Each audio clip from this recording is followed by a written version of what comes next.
Unit 14, Transportation in plants and circulation in animals.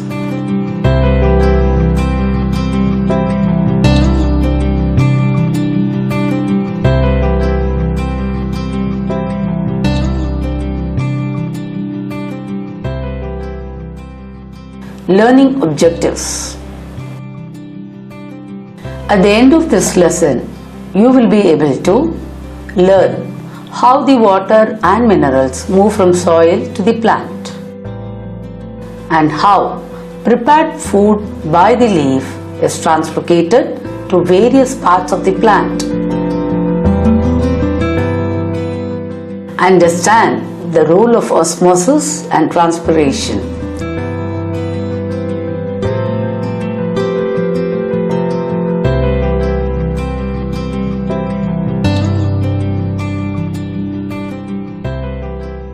Understand the composition of blood.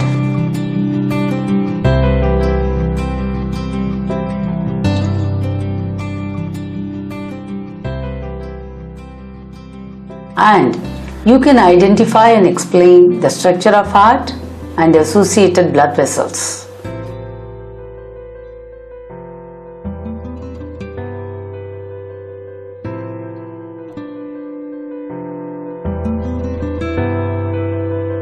To understand systemic, pulmonary and coronary circulation.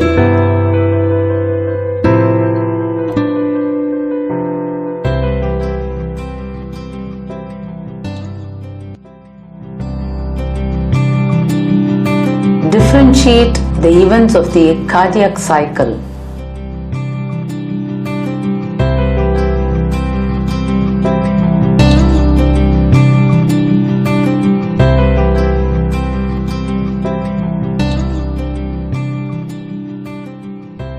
Know about blood pressure and heartbeat. Understand the use of stethoscope and sphygmomanometer. Identify the different blood groups. Understand the role of lymphatic system.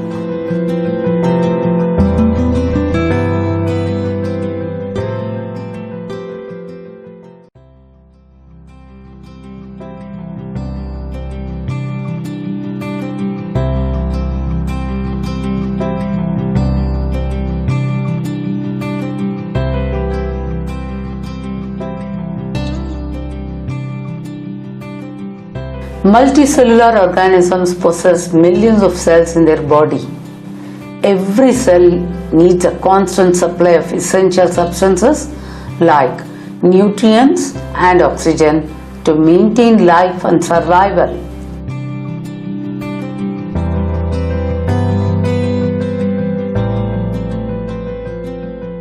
Food is the only source of energy, and every cell gets its energy by the breakdown of glucose. The cells utilize this energy and govern various vital activities of life.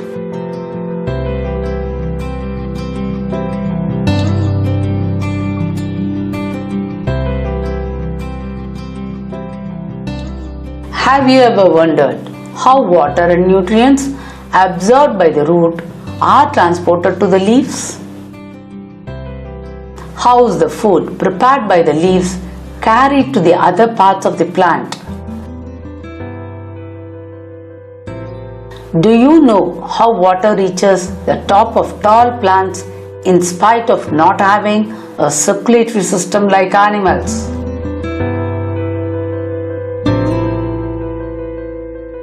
Water absorbed by the roots have to reach entire plant, and the food synthesized by the leaves have to be distributed to all the parts of the plant.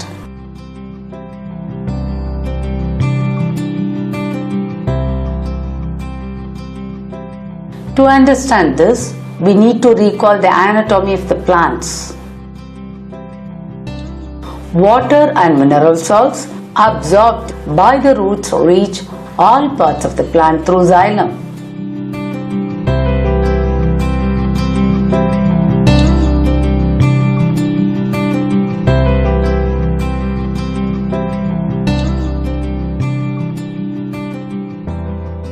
The food synthesized by the leaves are translocated to all parts of the plant through the phloem.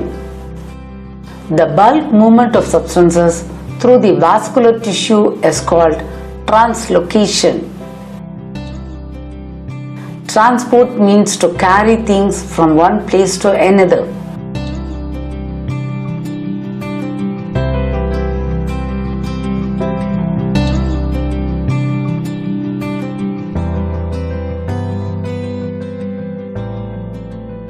Have you ever wondered how in animals the useful substances are transported to other cells and toxic substances are removed?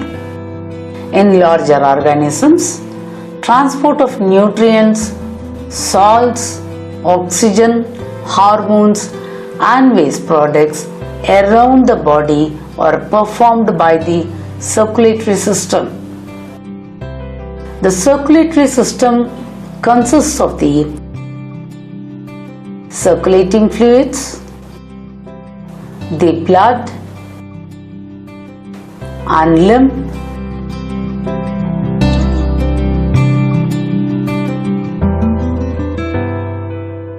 and the heart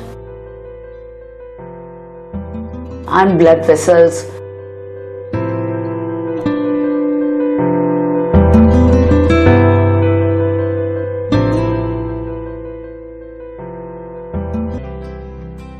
which form the collecting and transporting system. Means of transport in plants. The transport of materials in and out of the cells is carried out by diffusion and active transport in plants.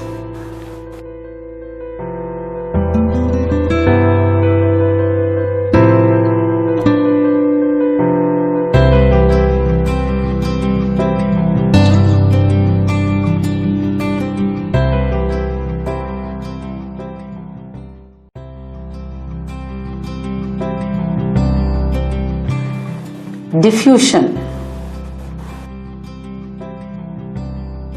The movement of molecules in liquid and solids from a region of higher concentration to a region of their lower concentration without the utilization of energy is called diffusion.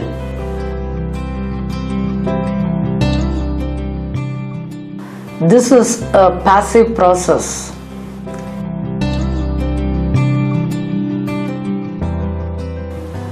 Active transport.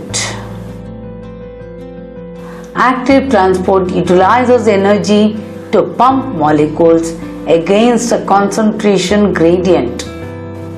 Active transport is carried out by membrane-bound proteins. These proteins use energy to carry substances across the cell membrane, and hence they are often referred to as pumps.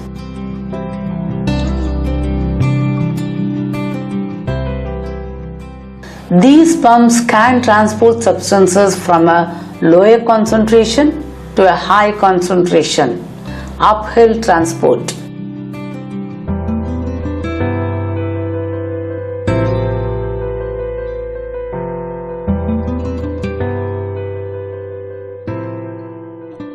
Osmosis. Osmosis is the movement of solvent or water molecules from the region of higher concentration to the region of lower concentration through a semi-permeable membrane. This process is carried out till an equilibrium is reached.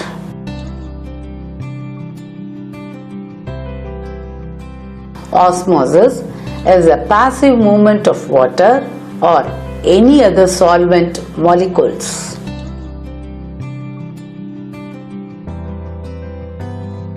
Plasmolysis. It occurs when water moves out of the cell and resulting in the shrinkage of cell membrane away from the cell wall.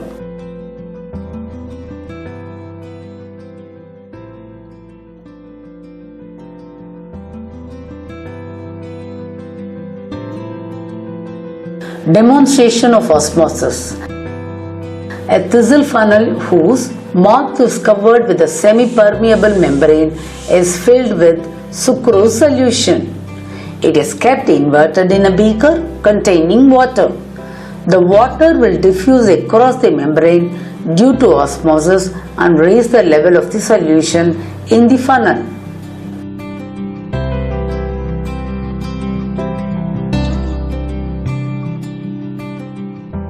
Imbibition. Imbibition is a type of diffusion in which a solid absorbs water and gets swelled up. Example: absorption of water by seeds and dry grapes.